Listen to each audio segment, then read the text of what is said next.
সুবহানাল্লাহি আলহামদুলিল্লাহি লা ইলাহা ইল্লাল্লাহু আল্লাহু আকবার লিল্লাহিল হামদ। এই বাংলায় এখন পারাপার করার জন্য নৌকা ছাড়া আর কিছু নাই।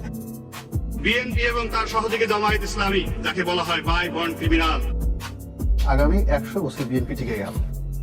জামাত আসলে একটা আদর্শ ভিত্তিক রাজনীতি করে। ডক্টর ইউনূস রয়েছে বর্ণাঢ্য ইতিহাস। Doctor Yunus in the field of politics he is just infant, নবজাতক শিশু। শেখ হাসিনাকে ক্ষমতায় বসানোর জন্য যা করা দরকার সবকিছু করতে হবে এবং দরকার হলে বাংলাদেশকে সিকিম বানিয়ে ফেলতে হবে। তোমরা যতক্ষণ পর্যন্ত তোমাদের চিন্তা চেতনায় কর্মে আমার রাসূলকে অনুসরণ করতে না পারবে, ততক্ষণ পর্যন্ত তোমরা মুমিন হতে পারবে না, মুসলমান হতে পারবে না। ময়লানা গোলাম ময়লা আবর্জনা রনি বাংলাদেশের রাজনীতিতে এক মারাত্মক বিসম্ভব জিনিস।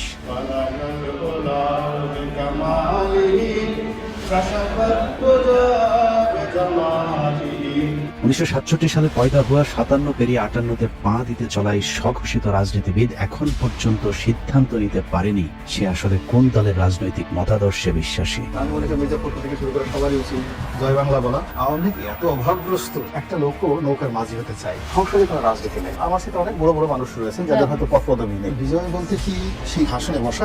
যখন যেখানে সুবিধা পেয়েছে রনি সেখানে মুখ লাগিয়েছে, কিন্তু যেখানে মুখ লাগিয়েছে সেখানেই দুর্গন্ধ ছড়িয়েছে, যে কারণে তার মুখ যেখানেই লাগিয়েছে সেখান থেকেই তাকে অসম্মানজনকভাবে ভাগিয়েছে। বোবার যেমন কোনো শত্রু নেই, গোলাম ময়লা রনিরও সুনির্দিষ্ট কোনো রাজনৈতিক প্রতিপক্ষ নেই। কখনো বিএনপি, কখনো আওয়ামী লীগ, কখনো জামায়াত, আবার কখনো এন্টি জামায়াত। এ যেন একই অঙ্গে বহু রূপ, যে কারণে কারোর সাথে তার তেমন কোনো বিরোধ নেই, আবার বন্ধুত্ব ভেঙে যায় সুদীর্ঘ হবার আগেই। জন্ম থেকেই জ্বলতে থাকা রনিকে বাংলাদেশের নিষ্ঠুর রাজনৈতিক দলগুলো উষ্ঠা লাথির উপরেই রেখেছে। যখন যার প্রয়োজন হয়েছে গরিবের সুন্দরী বউয়ের মতো কাছে ডেকেছে, আবার পরক্ষণেই বিছানা থেকে পাছায় লাথি দিয়ে খাটের নিচে ফেলেছে। বাংলাদেশ আওয়ামী লীগ থেকে বেদনা, অপমানবোধ, লাঞ্ছনা এবং গঞ্জনা কোনো একটা মানুষের পক্ষে বিএনপিতে যাওয়া এটা সাধারণ কোনো ঘটনা না। নেতা শব্দটি আমার জন্য প্রযোজ্য। এটা একটা ভিন্ন একটা প্রসঙ্গ।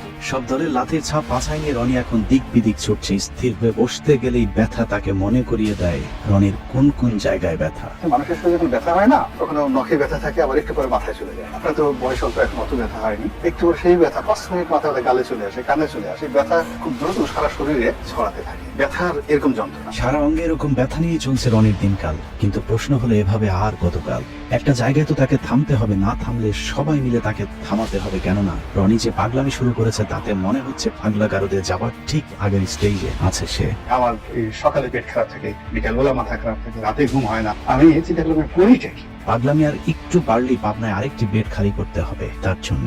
কিন্তু আমরা রনির মতো একজন রাজনৈতিক জোকারকে হারাতে চাই না, যে কারণেই তাকে সংশোধন করতে আজকের এই প্রতিবেদন। সহিংস আন্দোলনের নামে অবশ্যই পুলিশের অধিকার আছে তাদেরকে গুলি করে দিয়ে ফেলা, অবশ্যই। 5 আগস্টের দুদিন আগে চ্যানেলে টক শো শেষ হবার পর উপস্থাপিকার সাথে মানিকের যে অনাকাঙ্ক্ষিত ভিডিওটি ছড়িয়ে পড়েছিল সেটারও নাটের গুরু ছিল গোলাম ময়লা রনি। টক শো শেষে অত্যন্ত অশ্লীল ভঙ্গিতে রনি মানিককে বলেন উপস্থাপিকাকে একটু আদর করে দিতে।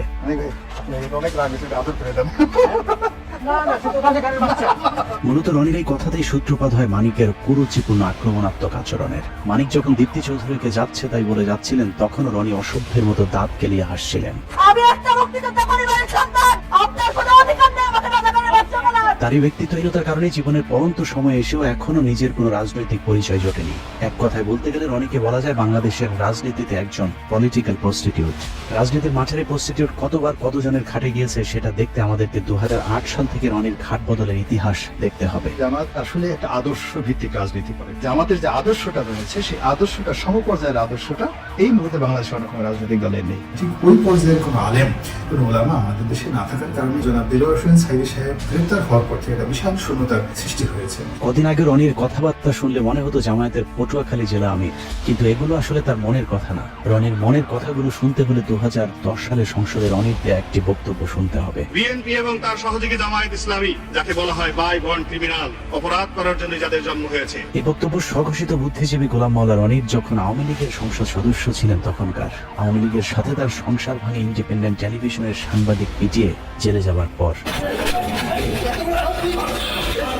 ইন্ডিপেন্ডেন্ট টেলিভিশনের সাংবাদিক পেটানোর প্রেক্ষাপটটা একটু আলোচনা করে আসা দরকার। আপনি যদি রনির উইকিপিডিয়াতে যান তাহলে দেখবেন রনির জন্ম ফরিদপুরের শ্যামপুরে, কিন্তু রনি এমপি হয়েছিলেন পটুয়াখালীর 3 আসন থেকে। স্বাভাবিকভাবে প্রশ্ন আসতে পারে ফরিদপুর থেকে রাতারাতি পটুয়াখালী কিভাবে তিনি সংসদ সদস্য হলেন। জনাব গোলাম মাওলা রনি, পটুয়াখালী 3। মাননীয় স্পিকার, আপনাকে ধন্যবাদ। লা ইলাহা ইল্লাল্লাহু ওয়াহদাহু লা শারীকা লাহু লাহুল মুলকু ওয়া লাহুল হামদ। রনির পূর্বপুরুষ ছিলেন নদী ভাঙন ফরিদপুরের জ্বরের বাসিন্দা। রনির বাবা গ্রামে গ্রামে মাথায় করে তেল বিক্রি করতেন। আর্থিকভাবে অসচ্ছল হলেও মোটামুটি খেয়ে পড়ে বেঁচেছিলেন, কিন্তু হঠাৎ করে নদী ভাঙনে তার পৈতৃক ভিটার নদী গর্ভে বিলীন হয়ে গেলে নিঃস্ব হয়ে গোলাম মাওলার পরিবার চলে যায় ফরিদপুর থেকে পটুয়াখালীতে।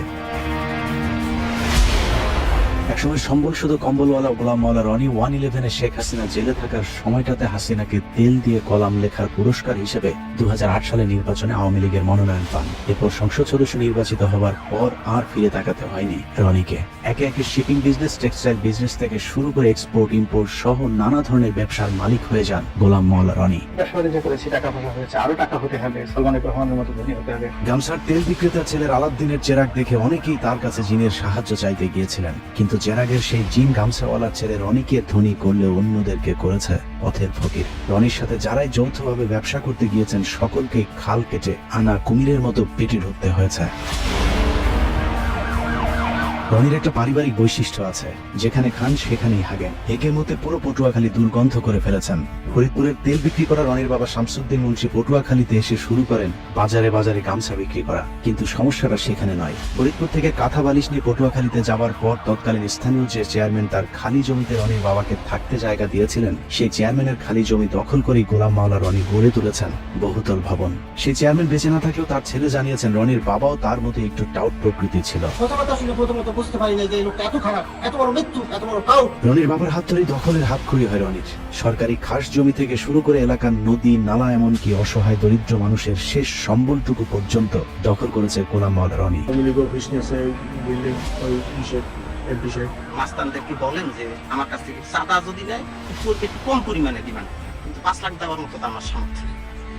রনি বলছিল যে আপনার জমি বিক্রি করে চাঁদা দেবেন। রনিকে এসব দখলবাজিতে যখন যেই বাধা দিয়েছে তার বিরুদ্ধেই মামলা ঠুকে দিয়েছেন মামলাবাজ গোলাম মাওলা রনি। সহযোগিতা করতে গেলে এগুলো মামলা। টকশোতে মিষ্টি মিষ্টি কথা বলা রনি তার এলাকায় গড়ে তুলেছেন একটি ক্যাডার বাহিনী, যার নাম ভাইয়া গ্রুপ। এই গ্রুপের প্রধান গোলাম মাওলা রনির শ্যালক মকবুল খান। দখলবাজি আর চাঁদাবাজিতে অতিষ্ঠ গলাচিপা এলাকার মানুষ মকবুলের বিরুদ্ধে নালিশ করতে গিয়েছিলেন রনির কাছে, কিন্তু ভুক্তভোগী ব্যক্তিরা বুঝতে পারেনি টেলিভিশনের রনি আর টেলিভিশনের বাইরের রনি এক জিনিস নয়। সব বিষয়ে বিশেষজ্ঞ রনি টেলিভিশন টক শোতে নীতিবাক্যের ফুলছুরি ছড়ালো, নিজে জড়িয়েছেন নীতি বিবর্জিত অনৈতিক বিভিন্ন কাজের সাথে। মামলা দখল আর চাঁদাবাজি করে তেল বিক্রেতার ছেলে এখন শত শত কোটি টাকার মালিক। আমাদের এমন দিন আছে যে 10 কোটি টাকা আমাদের একসাথে ব্যাংক থেকে নিউ মার্কেট এলাকার নাইম রোডের লাক্সারি এই ভবনের 6-এর বি ফ্ল্যাটটিতে রনি নিজে থাকেন। রাজধানীর তোপখানা রোডের মেহরুবা প্লাজায় রয়েছে তার আরেকটি ফ্ল্যাট। বসুন্ধরা বাড়িধারা প্রকল্পে 5 কাঠা এবং পূর্বাচলে রয়েছে তার আরেকটি 10 কাঠার প্লট। নিচের অন্যান্য জায়গার বাড়ি ফ্ল্যাট থাকার তথ্য গোপন করে অবৈধভাবে তিনি এসব প্লট বাগিয়ে নিয়েছেন। হঠাৎ করে গোলাম মাওলা রনি কিভাবে আঙুল ফুলে কলা গাছ হয়ে গেলেন সেই খবর সংগ্রহ করতে গেলে ইন্ডিপেন্ডেন্ট টেলিভিশনের সাংবাদিকের উপর চড়াও হন রনি। আমার দ্বারা যদি কেউ ক্ষতিগ্রস্ত থাকে তাহলে বড় ভাই হিসেবে আমি সরি। যাই হোক, ওই ঘটনায় গ্রেফতারের পর জেল খাটতে হয়েছে বেশ কিছুদিন। জেল থেকে বেরোলেও আর আওয়ামী লীগে ঢুকতে না পারায় নতুন ভাতারের সন্ধানে বের হন তিনি। খুঁজতে খুঁজতে বিএনপির সাথে দেখা। সাংগঠনিকভাবে চরম ভঙ্গুর অবস্থায় থাকা বিএনপি তখন ডক্টর কামাল কাদের সিদ্দিকী রনিদের মতো খড়কুটো যা পেয়েছে তাই আঁকড়ে ধরেছে। 2018 সালে নির্বাচনের আগে যেদিন রনি বিএনপিতে যোগ দিয়েছিলেন, সেদিন সাংবাদিকরা তাকে প্রশ্ন করেছিল বিএনপিতে কতদিন থাকবেন। রনি তার উত্তরে বলেছিলেন মৃত্যু পর্যন্ত থাকতে এসেছে। মূলত 2018 সালে বিএনপির মনোনয়ন পেতেই রনির এই পোল্টিবাজি। রনির সেই ডিগবাজিতে ধানের শীষের টিকিটও পেয়ে গিয়েছিলেন, কিন্তু পটুয়াখালী 3 আসনে আজীবন বিএনপির রাজনীতি করে আসা বিএনপির মূল প্রার্থী মনোনয়ন প্রত্যাহার না করে রনির প্রতিদ্বন্দ্বিতা করেন। গোলাম মাওলা রনি এখন আওয়ামী লীগের সঙ্গে বেইমানি করেছে, সামনে বিবৃত করবে, সে বিবৃতি যোগ দিয়েছে।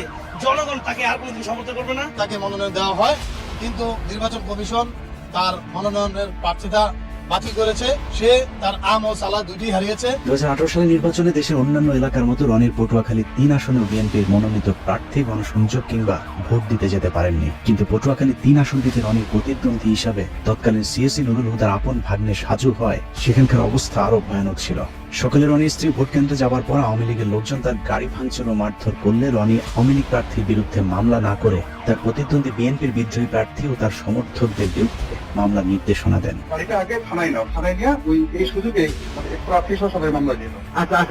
এটি কিন্তু আমাদের সুযোগ এবং সব জায়গায় টেলিফোন করে হাজার হাজার লোক থানায় ঘেরাও করে। তারপরেও সে সময় বিভিন্ন অনুষ্ঠানে গোলাম ময়লা রনি নিজেকে বিএনপির অত্যন্ত গুরুত্বপূর্ণ এবং নীতি নির্ধারণী পর্যায়ে নেতা হিসেবে দাবি করতে শুরু করেন। আমি বিএনপির একজন নীতি নির্ধারণী, অন্যতম নীতি নির্ধারণী ব্যক্তিত্ব আমি এখানে বলছি। অভিযোগ রয়েছে মির্জা ফখরুল ইসলাম আলমগীরকে 10 লাখ টাকা দিয়ে রনি রাতারাতি দল পাল্টে বিএনপির টিকিট পেয়েছিলেন। 10 লাখে মনোনয়ন কেনা বিএনপির গুরুত্বপূর্ণ এই নেতা 2018 সালে আওয়ামী লীগ আবারও ক্ষমতায় এলে আরেকবার ডিগবাজি দেয়। কিছুদিন আগে বিএনপি নীতি নির্ধারণী পর্যায়ের নেতা দাবি করা রনি বলতে শুরু করেন, আমি বিএনপির কেউ না। বিএনপির কোনো কমিটিতে আমি নেই, আমি শুধু ইলেকশনটা করেছি। আমাকে যদি বিএনপি নেতা বলা হয় এটা আমার জন্য অবমাননাকর, অপমানজনক। আমি আসলে বিএনপির নেতৃত্বে নেই। ওই অনুষ্ঠানে রনিকে প্রশ্ন করা হয়েছিল, আপনি যে বিএনপির নেতা না এটা আপনি কখন বুঝলেন? উত্তরে রনি যা বলেছেন তা অনেকটা সিদ্দিকের ভুল হয়েছে আমাকে ক্ষমা করে দেওয়ার মতো। রনি ভাই এই কথাটা আপনি আগে এতদিন বলেননি কেন? প্রথমত এই জিনিসটা আগে আমার মাথায় আসুন। 2018 থেকে 2024 রনির জীবন কেটেছে কুলহারা কলঙ্কিনীর মতো। জলে ভাসা পদ্মের মতো 5টি বছর কাটানোর পর 2024 সালে আওয়ামী লীগ যখন আবারও ক্ষমতায় আসে তখন গোলাম মাওলা রনি বুঝতে পেরেছিলেন আওয়ামী লীগ ছাড়া আর কোনো উপায় নেই, যে কারণে 2024 সালে নির্বাচনের পর আবারও আওয়ামী লীগের ফাটে যাবার চেষ্টা করতে থাকেন। আওয়ামী লীগকে তো সবসময় মিস করি, সবসময় মিস করি, মৃত্যু পর্যন্ত মিস করি। আর আমি যদি বিএনপির মন্ত্রীও থাকি এবং আওয়ামী লীগের যদি প্রয়োজন মনে করে তখন সেই মন্ত্রিত্ব ছেড়ে দিয়ে হলে আওয়ামী লীগের হাল। আওয়ামী লীগে আবারও পথ ফিরে পেতে বিএনপিকে নিয়ে নানা ধরনের ঠাট্টা বিদ্রুপমূলক কথাবার্তা শুরু করেন গোলাম ময়লা রনি। বিএনপি এখন সরাসরি মাঠে রাজনীতি না করে তারা দোয়াদরুতে মগ্ন হয়ে গেছে, ঝাল ফুক তাবিজ কওয়াজে ব্যস্ত। কেউ কেউ বলে যারা জাদুটু নাও জানে, বানও মারতে জানে। বিএনপির যে গণতান্ত্রিক ভাবে তাদের যে অবস্থানটা ছিল সেটাকে তারা দাঁড়িয়ে সামনের যে জায়গাটাতে মিস্টার জো বাইডেনকে বসিয়ে দিয়েছে, মিস্টার পিটার ডি হাসকে বসিয়ে দিয়েছে। বিএনপিকে নিয়ে হাসি ঠাট্টা করে অবশ্য কোনো লাভ হয়নি, কারণ পুরাতন স্বামী আওয়ামী লীগের সাথে আবারও ঘর বাঁধার আগেই স্বামী পলাতক অবস্থা যখন এই রনি আবারও শুরু করে নতুন স্বামীর সন্ধান। আওয়ামী লীগ বিএনপির সব হারিয়ে ডক্টর মোহাম্মদ ইউনূসের তত্ত্বাবধায়ক সরকারের একটি উপদেষ্টার পদ পাবার স্বপ্ন দেখে গোলাম ময়লা রনি, যে কারণে মোহাম্মদ ইউনূসের নেতৃত্বে সরকার গঠন হবার পর এই সরকারের মেয়াদ নিয়ে রাজনৈতিক দলগুলোকে তাড়াহুড়া না করবার আহ্বান জানান। এই গণঅভ্যুত্থানের মাধ্যমে যে 17 জন ব্যক্তি এই মুহূর্তে দায়িত্বে অবতীর্ণ হলেন, তারা চমৎকার করে কথা বলেন এবং তাদের সবারই রয়েছে বর্ণাঢ্য ইতিহাস। তাদের সফলতা কামনা করা ছাড়া আমাদের এই জাতির দ্বিতীয় কোনো অপশন নেই। একটা নির্দিষ্ট সময় পর্যন্ত আমাদেরকে অপেক্ষা করতে হবে এবং ধৈর্য ধারণ করতে হবে যার যার অবস্থান থেকে। ইউনূস সরকারের পক্ষে তেলবাজি করেও কোনো লাভ হয়নি। প্রথম, দ্বিতীয়, তৃতীয় ধাপেও মোহাম্মদ ইউনূসের পাশে একটি চেয়ার না জোটায় রীতিমতো পাগলামি শুরু হয় গোলাম ময়লা রনির। ডক্টর ইউনূস চেষ্টা করলেও খুব বেশি আগাতে পারবেন না। নোবেল পুরস্কার পেয়েছে, তুমি তো শ্রমিকের টাকা মেরে দিল, তাকে ডাইরেক্ট ক্রস ফায়ারে দেওয়া উচিত। রনির হঠাৎ করে সারা অঙ্গে ব্যথা শুরু হবার কারণ কি সেটা বুঝতে হলে জামায়াতের এক নেতার সাথে তার একটি ফোন রেকর্ড শুনে আসতে হবে, যেখানে তিনি পরিষ্কারভাবে বলেছেন শেখ হাসিনা পালিয়ে যাবার পর ক্যান্টনমেন্টের সব দলকে ডাকলেও গোলাম ময়লা রনিকে না ডাকাতেই তিনি ক্ষিপ্ত হয়েছেন। সবাই তো ইউনূস সাহেবকে তেল মারতেছে, আওয়ামী লীগের গালি দেওয়া তো খুব সহজ একটা বিষয়। তখন আসলে আমরা আরো ভয়াবহ বিপদের দিকে এগোচ্ছি। এই যে সেনাকুল আপনারা যা কিছু করতেছে, আপনি যে এইটার সাথে সাথে লাফাতে স্বাধীনতা পেয়ে গেছি। ডক্টর ইউনূস ইজ ইন রং, ভুল কাজ করতেছে। তো সেই ঘরের মধ্যে ঢুকবে, ঢুকার আগে আপনি আমাদের সবার সাথে আলোচনা করে নেবেন না? আলোচনা না করে আপনি ঢুকে গেছেন, ঢুকে গিয়ে আপনি বিপদের মধ্যে পড়ে এখন আমি আপনার ওখান থেকে এভাবে কাজ করবো, আপনি ঢুকে গেছেন। রনি ছাড়া সব দল ক্যান্টনমেন্টে মিটিং করাতে সব দলকে তিনি বদদোয়া দিয়েছেন। পীরে গোলাম ময়লা জামায়াতের ওই নেতার সাথে ভবিষ্যৎবাণী করেছেন, যারা যারা সেদিন ক্যান্টনমেন্টে গিয়েছিল সবাইকেই নাকি ভারতের রোশানলে পড়তে হবে। যারা গেছে তারা সবাই দুর্ভোগ্য হবে। জামাত কর্মচারী, ইভেন আমাদের মির্জা ফখরুল সাহেব গেছেন, ওখানে খুব রং কাজ করছে, খারাপ কাজ করেছে। জোনায়েদ সাকি গেছে, যারা গেছে প্রত্যেকটা লোকের এই কর্মফল ভোগ করতে হবে। Just wait. মানে দিল্লি কি এরকম প্ল্যান করতেছে আপনি বলতে চাইতেছেন? এটা সেই প্ল্যান অনুযায়ী সবকিছু। আপনি একটা কাজ করেছেন, সেই কাজের তো ফল আপনাকে ভোগ করতেই হবে। পরিস্থিতি যা দাঁড়িয়েছে যে কোনো সময় 999-এ কল করে রনিকে পাবনার গাড়িতে উঠিয়ে দিতে হবে। Doctor Yunus is a famous and eminent economist, কিন্তু in the field of politics he is just infant, নবজাতক শিশু। 3 মাসও টিকতে পারবেন না। নিজের ফেসবুক, ইউটিউব থেকে শুরু করে টেলিভিশন টক শো সবখানি যেন রনির টার্গেটে পরিণত হয়েছে ডক্টর মোহাম্মদ ইউনূস।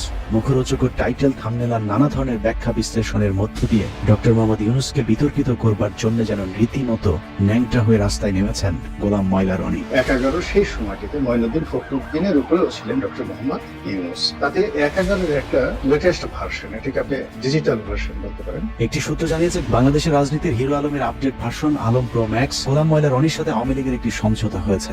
রনিকে যেহেতু জামায়াত, বিএনপি, ডক্টর ইউনূস কেউই পাত্তা দিচ্ছে না, সে কারণে তিনি এখন আওয়ামী লীগের সাথে হাত মিলিয়ে সূক্ষ্ম ষড়যন্ত্রে লিপ্ত হয়েছেন। এর মধ্যে শেখ হাসিনা সম্পর্কে গুণগান শুরু করেছে রনি। সামনে হয়তো প্রকাশ্যে আরো গুণগান শোনা যেতে পারে। চীনের এবং আমেরিকার চক্রান্তে বাংলাদেশে শেখ হাসিনাকে যেভাবে বাংলাদেশ থেকে তাড়ানো হয়েছে, এটি নির্মম, এটি অন্যায়, এটি অসাংবিধানিক। বাংলাদেশে একটা উগ্র জঙ্গিবাদ তৈরি হয়েছে। এই জঙ্গিবাদের চক্রান্তে শেখ হাসিনা ক্ষমতাচ্যুত হয়েছে। তো কাজেই শেখ হাসিনাকে আবার ক্ষমতায় বসাতে হবে, প্রয়োজনে বাংলাদেশে ভারতীয় শূন্য সমাবেশ ঘটাতে হবে। শেখ হাসিনাকে ক্ষমতায় বসানোর জন্য যা করা দরকার সবকিছু করতে হবে এবং দরকার হলে বাংলাদেশকে অধিকার করতে হবে, কাশ্মীর বানিয়ে ফেলতে হবে, সিকিম বানিয়ে ফেলতে হবে। এছাড়া সুযোগ সন্ধানী রনির আসলে আওয়ামী লীগের কাছে ফিরে যাওয়া ছাড়া আর কোনো উপায়ও নেই। কারণ গোলাম মাওলা রনি বাংলাদেশে নিযুক্ত যুক্তরাষ্ট্রের রাষ্ট্রদূত ড্যান মোজেনের সময়ের একটি ঘটনায় আমেরিকার কালো তালিকাভুক্ত হয়ে আছেন, যে কারণে তিনি পশ্চিমা কোনো দেশের ভিসাও পান না। অতএব তার সামনে এখন আওয়ামী লীগ এবং ভারতের দালালি করা ছাড়া আর কোনো দরজা খোলা নেই। নাগরিকদের মধ্যে একটা বিক্ষোভ তৈরি হয়ে যাচ্ছে এই বাংলাদেশের বর্তমান রেজিমের বিরুদ্ধে, বিএনপির বিরুদ্ধে, জামাতের বিরুদ্ধে, ডক্টর ইউনূসের বিরুদ্ধে।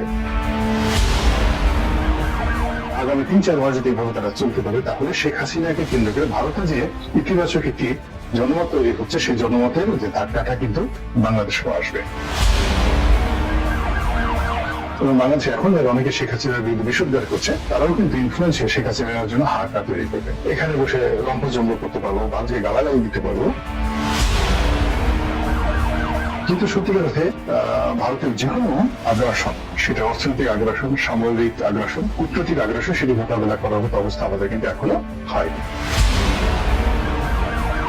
সব মিলিয়ে গোলাম মাওলা রনির আসলে নিজস্ব কোনো ব্যক্তিত্ব বা চরিত্র নেই। কোথাও মাওলানা, কোথাও আওয়ামী লীগ, কোথাও কৌতুক অভিনেতা, কোথাও সাংবাদিক। অনেক রক্তের বিনিময়ে অর্জিত ছাত্র সমাজের প্রতিনিধিত্ব করা এই সরকারের বিরুদ্ধে বিষোদ্গার না করে রনির আসলে সিদ্ধান্ত নেওয়ার সময় এসেছে। তিনি কি আওয়ামী লীগ করবেন, নাকি বিএনপি নেতা, ইউটিউবার, নাকি কৌতুক অভিনেতা, মাওলানা নাকি ময়লা আবর্জনা? আমার নিজস্ব চ্যানেলে 1 কোটি লোক প্রতি মাসে বক্তব্য দেখে। এখন বিএনপির বলেন, আওয়ামী লীগের বলেন, find me one single leader বাংলাদেশে যে গোলাম মাওলা রনির মতো একটা কলাম লেখেন, তার মতো ইউটিউবে একটা বক্তব্য দেন।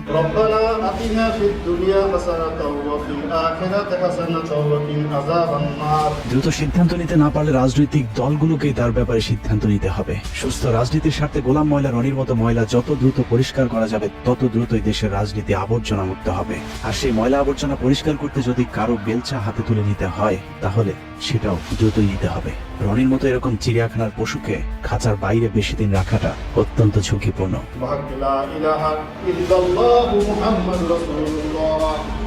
আল্লাহ হাফেজ।